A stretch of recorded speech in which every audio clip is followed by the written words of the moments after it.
Hello guys.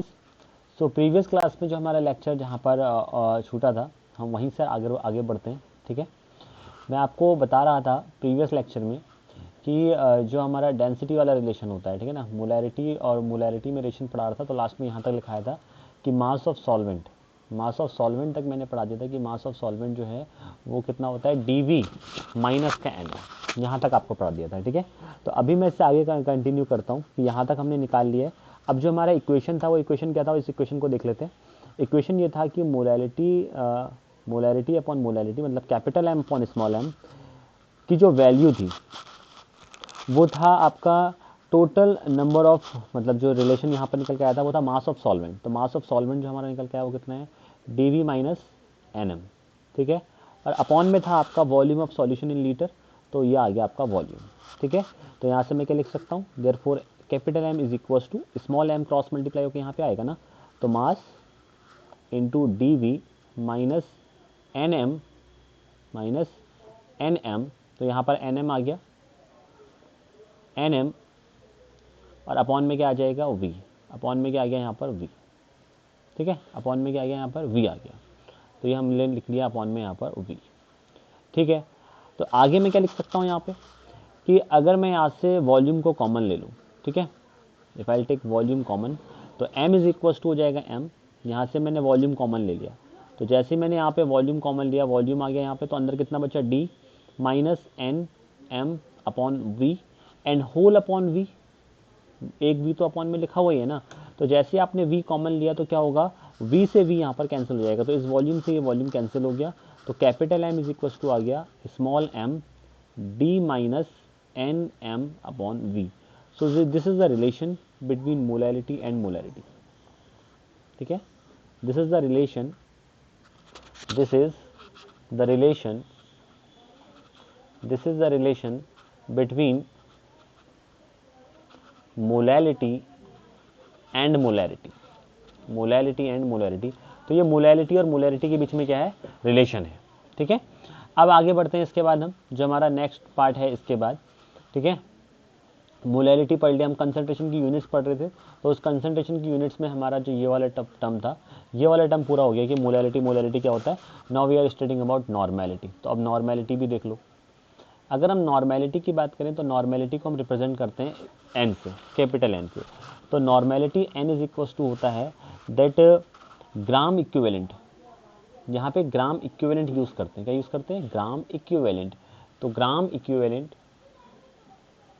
Equivalent of the solute, gram equivalent of the solute, solute का gram equivalent divided by volume of solution in litre, volume of solution in litre.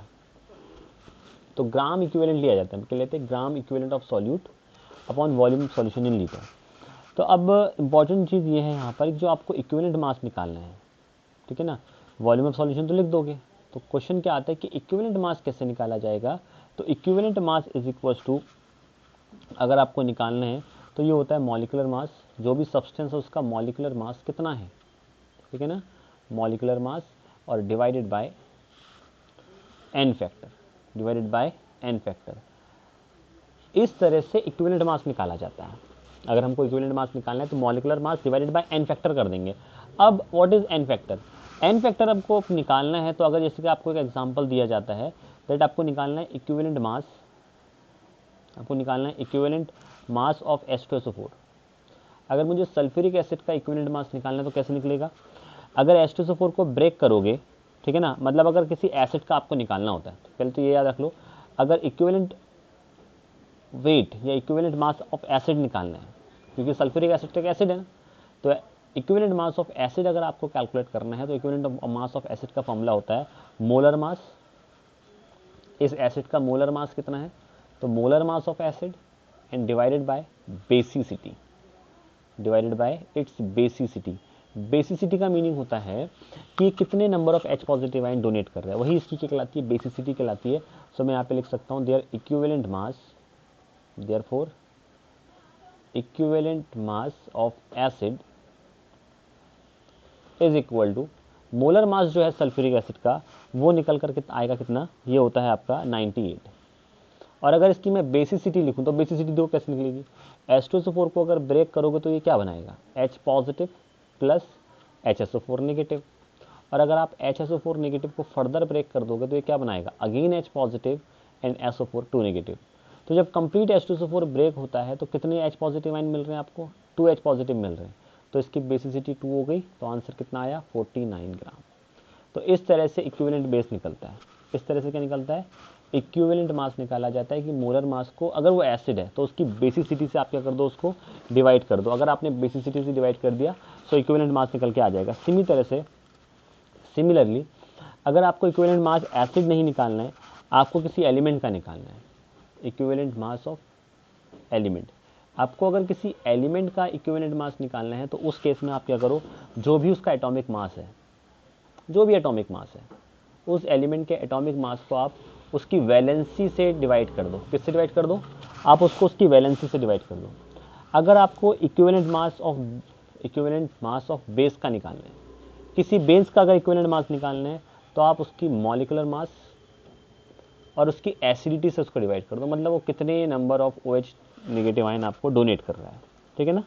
और अगर आपको equivalent mass किसी salt का निकालना है, equivalent mass of salt, तो अगर आपको किसी सॉल्ट का इक्विवेलेंट मास निकालना है तो आप क्या करो, जो भी मॉलिक्यूलर मास है वो मॉलिक्यूलर मास लिखो, और उस मॉलिक्यूलर मास को जो भी टोटल चार्ज है उस टोटल चार्ज से आप डिवाइड कर दो। अब वो कटायनिक चार्ज भी हो सकता है और अनायनिक चार्ज भी हो सकता है। तो इस तरह से हम बेस का, एसिड का, एलिमेंट का या किसी सॉल्ट का क्या निकाल सकते हैं, इक्विवेलेंट मास निकाल सकते हैं। इसी तरह से ऑक्सीडाइजिंग एजेंट, रिड्यूसिंग एजेंट के ऊपर, उनके ऊपर टोटल चार्ज कितना होता है, टोटल मास लिखो और उनका चार्ज लिखो। तो KMnO4 वगैरह जो चीज़ें होती है ना, इनका भी आप इस तरह से इक्विवेलेंट मास निकाल सकते हो। तो ये था नॉर्मेलिटी। अब आता है मोल फ्रैक्शन। तो मोल फ्रैक्शन के लिए जो सिंबल होता है, तो मोल फ्रैक्शन का सिंबल ये होता है काई। मोल फ्रैक्शन का मतलब क्या है कि आपने एक सॉल्यूशन तैयार किया और इस सॉल्यूशन को आपने दो कंपोनेंट से मिलकर बनाया। ये एक सॉल्यूशन हमने बनाया और इस सॉल्यूशन में आपने दो कंपोनेंट मिलाए, A और B, ठीक है ना। तो अगर आपको मोल फ्रैक्शन निकालना है तो मोल फ्रैक्शन क्या कहता है कि आपने, अगर मुझे A का मोल फ्रैक्शन निकालना है तो ये कहेगा कि आपने A के कितने मोल्स लिए थे upon total number of moles कितने हैं। सिमिलरली अगर मुझे मोल फ्रैक्शन ऑफ B निकालना है तो कहेगा mole fraction number of moles B के कितने नंबर ऑफ मोल्स लिए थे upon total number of moles कितने थे। तो इसको हम कहते हैं मोल फ्रैक्शन, ठीक है। कि जब आपने कोई सॉल्यूशन तैयार किया तो उसमें टोटल नंबर ऑफ मोल्स कितने आ रहे हैं। दूसरा, अगर हम दोनों मोल्स को सम कर दें, दोनों मोल फ्रैक्शन को सम कर दें, मतलब काई A प्लस काई B कर दूं, तो Na upon Na plus NB, और B का मोल फ्रैक्शन कितना था, number of moles of B upon total number of moles.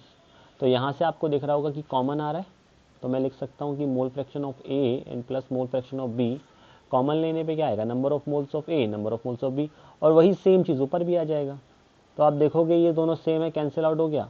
तो जितने भी कंपोनेंट हैं उन कंपोनेंट के मोल फ्रैक्शन का सम हमेशा 1 के इक्वल होता है। ये वैल्यू हमेशा 1 के इक्वल आती है, ठीक है। एक टर्म होता है फॉर्मेलिटी, ये नेक्स्ट कंसंट्रेशन टर्म है फॉर्मेलिटी। तो फॉर्मेलिटी ये है, फॉर्मेलिटी आपको क्या बताता है, जब हम फॉर्मेलिटी की बात करते हैं कि जो भी आयनिक सॉल्यूट है, ठीक है ना, ionic solute do not exist in the form of molecules, मतलब आयनिक सॉल्यूट जो होते हैं वो मॉलिक्यूल की फॉर्म में एग्जिस्ट नहीं करते हैं। And the ionic solute do not have a molecular mass, उनका कोई मॉलिकुलर मास नहीं होता, मतलब आयनिक सॉल्यूट जो है वो जनरली कटायन एनायन की फॉर्म में रहते हैं। तो ये क्या कहता है, फॉर्मेलिटीज को F से रिप्रेजेंट करते हैं, that number of gram formula unit of solute, number of मतलब कितने फार्मूला यूनिट, मतलब 2 NaCl यूज़ किए जा रहे हैं, मतलब जैसे NaCl एक आयनिक कंपाउंड है तो उसको कितने मोल यूज़ कर रहे हो, 2 मोल यूज़ कर रहे हो, 3 मोल यूज़ कर रहे हो, इस तरह से। और वॉल्यूम ऑफ सॉल्यूशन क्या आ जाएगा यहाँ पे, अपॉन में volume of solution in litre, volume of solution in litre. तो आपने कितने आयनिक सॉल्यूट लिए, उसके कितने मोल्स, आपने कितना ग्राम ले रहे हो, ठीक है, number of gram formula unit और volume of solution in litre. तो इस तरह से हमने कंसंट्रेशन की सारी यूनिट्स पढ़ ली हैं ये कंसंट्रेशन क्या होता है, normality, formality, molarity, molality, mole fraction, जितना भी टर्म्स हमारा था मोल फ्रैक्शन का वो कंप्लीट हो चुका है। मतलब कंसंट्रेशन का बेसिक पार्ट जो था वो हमने कंप्लीट कर लिया। इसमें कोई भी प्रॉब्लम है तो आप मुझे बता सकते हैं। इसके बाद हम आगे जो फर्दर क्लास होगी उसमें नेक्स्ट टॉपिक जो है इलेक्ट्रोकेमिस्ट्री के वो हम डिस्कस करेंगे। Till then take care, good bye.